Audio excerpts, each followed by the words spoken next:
Assalamualaikum warahmatullahi wabarakatuh. Bagaimana kabar diriku sekalian? Semoga selalu dalam lindungan Allah SWT, selalu diberikan kesehatan oleh Allah SWT dan berikan keimanan.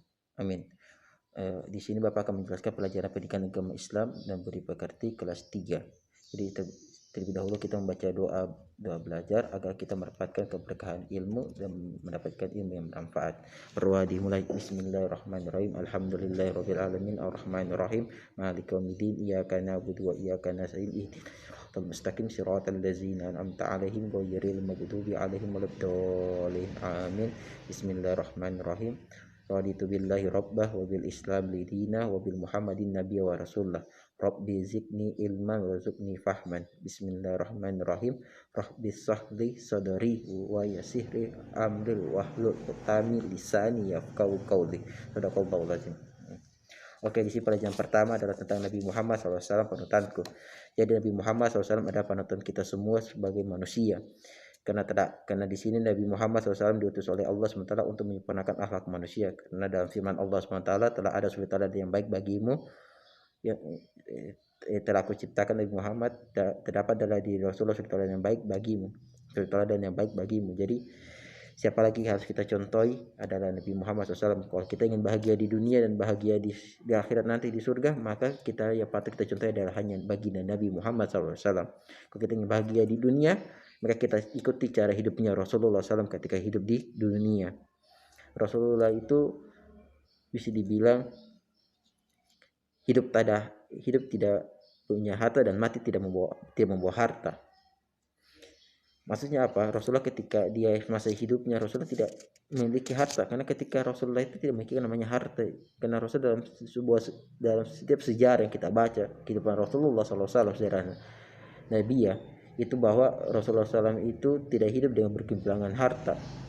Rasulullah itu ketika di rumahnya ada 1 dinar saja atau 1 dirham di rumahnya, maka dia Rasul suruh sedekahkan itu harta itu. Rasul tidak mau menyimpan harta dalam rumahnya, karena Rasulullah takut ketika dia meninggal, ia bikin memberat dia ketika pertanyaan dalam kubur adalah kemanakan hartamu, gunakan untuk apa hartamu. Wow, luar biasa, itu baru harta dipertanyakan.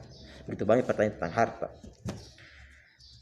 Maka tapi agama tidak melarang kita untuk kaya, tapi ketika kita kaya maka kita harus niatkan untuk bersedekah, untuk menolong orang-orang yang sedang kelaparan, kesusahan, maka kita tolong. Kita jangan memendam harta, itu yang dilarang, memendam harta sebagaimana terjadi pada Qarun laknatullahi alaih. Qarun itu sampai sekarang pun belum ada yang bisa mengalahkan kekayaannya Qarun laknatullahi alaih. Qarun itu adalah manusia terkaya dalam sejarah. Manusia terkaya dalam sejarah. Kenapa dibilang terkaya dalam sejarah? Karena dalam sejarah itu kunci gudangnya itu harus dipikul oleh kurang lebih 60 onta. Oh, luar biasa bagaimana besaran kunci gudangnya. Gudang itu kunci gudang, bagaimana isi di dalamnya. Oh, luar biasa. Jadi di sini kita manusia tidak dilarang untuk menjadi orang yang kaya, tapi ketika kita kaya kita harus memiliki sifat dermawan, suka menolong. Oke, di sini kita ada gambar 1.1, kita diperintahkan untuk hidup mandiri.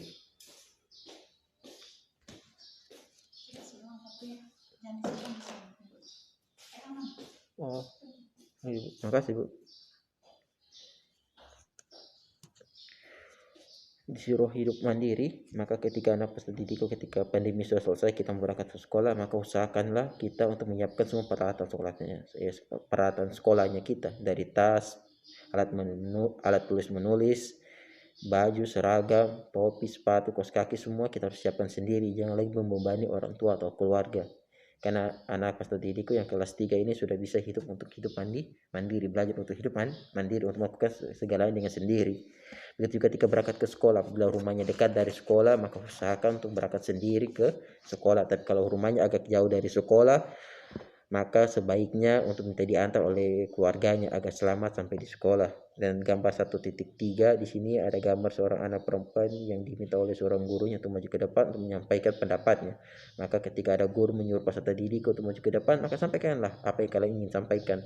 Atau ada gurunya yang bilang untuk praktekkan sholat, maka praktekkanlah di depan, jangan takut salah. Karena apabila kalian melakukan kesalahan, maka senantiasa guru kalian akan membenarkan apa yang kalian melakukan kesalahan, maka guru akan membenarkan. Dan gambar 1.4 di sini ada seorang guru ketika masuk dalam kelas, maka seyogyanya atau sebaiknya peserta didik mengucapkan salam menyambut guru kalian ketika masuk dalam kelas, dan ketika guru kalian menjelaskan maka senantiasa guruku memperhatikan dengan seksama dengan cara baik tanpa ada yang bermain dan tidak bercerita. Oke, kita pindah ke halaman 2, sikap percaya Nabi Muhammad SAW. Oke, di sini Nabi Muhammad SAW berpesan kepada kita agar hari ini harus lebih baik daripada hari kemarin, dan hari esok harus lebih baik daripada hari ini. Itu adalah ciri-ciri orang yang beruntung. Oke, dengan iman yang kuat Nabi Muhammad SAW selalu percaya diri dalam melakukan dakwanya. Jadi ketika para ulama, apabila kita memiliki ilmu yakin, dalam iman itu artinya yakin, bukan sekedar percaya. Kalau kita yakin bahwa apa saja yang kita lakukan di hidup di dunia ini, maka semua akan dipantau, akan diawasi oleh Allah Subhanahu wa taala, dan sudah dalam ketetapan dan kadar Allah Subhanahu wa taala. Jadi ketika kita kekurangan apa, kita lapor kepada Allah melalui perantara sabar dan sholat, karena perintah Allah ketika ditimpa musibah maka ada pertolonganku melalui sabar dan sholat. Dengan iman yang kuat Nabi Muhammad SAW selalu yakin kepada kemampuan dirinya dalam melakukan tugas-tugasnya sebagai utusan Nabi Muhammad. Kalau kita yakin kepada Allah SWT dan kehidupan ini bahwa ada Allah yang selalu menolongku, maka hidup ini akan menjadi tenang, menjadi enjoy, menjadi happy. Apa semua perkara kita limpahkan kepada Allah SWT, minta pertolongan kepada Allah SWT, maka hidup ini akan menjadi tenang, menjadi damai. Oke, kita pindah ke halaman selanjutnya, yaitu di halaman 4 dan di halaman 5 ada itu tugas untuk peserta diriku. Itu halaman 4 ada insyaallah aku bisa. Itu ada nomor 1 sampai nomor 7, dan di halaman 5 ada nomor 1 sampai nomor 5. Ayo berlatih. Tolong anak peserta didik untuk kerjakan. Kita pindah ke halaman 6, itu adalah sikap mandiri Nabi Muhammad SAW. Oke, Nabi Muhammad SAW itu sejak kecil sudah hidup mandiri, karena sejak dalam kandungan Rasulullah sudah ditinggalkan ayahanda tercinta. Ayahandanya meninggal dunia semenjak Rasul dalam kandungan, dan ketika Rasulullah SAW berusia 6 tahun Rasul tinggalkan ibunya lagi, ibu dan tercintanya. Maka ketika itu Nabi Muhammad SAW adalah manusia yang patuh kepada Allah Subhanahu wa taala, pekerja keras, jujur, disiplin, sabar, pemaaf, dan tidak pendendam. Jadi di sini disuruh untuk mengikuti teladan Rasulullah, karena hanya Rasulullah SAW yang patut kita contohi, karena sifatnya Rasulullah itu dia sudah patuh, pekerja keras, jujur, disiplin, sabar, pemaaf, dan tidak pendendam. Beliau juga selalu sopan dan ramah dan sayang kepada keluarga, juga kepada semua orang. Nabi Muhammad SAW pernah ikut pamannya Abu Thalib. Oke, nama pamannya Rasulullah adalah Abu Thalib, berdagang ke negeri Syam. Jadi Rasul ketika sudah remaja mengikut pamannya untuk berdagang ke negeri Syam. Itu adalah sifat mandirinya Rasulullah Shallallahu Alaihi Wasallam. Oke, di sini ada halaman 7. Ini halaman 7 sampai di halaman 8. Itu peserta didik tolong mengerjakan juga lagi ya. Di insyaallah aku bisa. Di halaman 7 itu ada nomor 1 sampai nomor 9. Ada kolom, situ nomor 1 sampai nomor 9. Itu tolong dikerjakan peserta didikku. Nah, sampai sini saja dulu penjelasannya Bapak. Semoga apa yang Bapak jelaskan semoga bermanfaat untuk kita semua, dan ilmu yang kita dapatkan menjadi berkah untuk kita semua. Amin. Kita tutup dan membaca doa hamdalah. Alhamdulillahirabbil alamin. Dan Bapak ucapkan selamat bekerja dan selamat menyaksikan videonya Bapak. Dan apabila tidak ada yang dimengerti, tinggal disampaikan lewat WA grup saja. Oke, nanti tolong video tugas-tugasnya dijapri secara pribadi ke WA pribadi saya, dan jangan lupa tulis namanya dan kelasnya, karena Bapak sini mengajar kelas 1 sampai kelas 3 A dan B.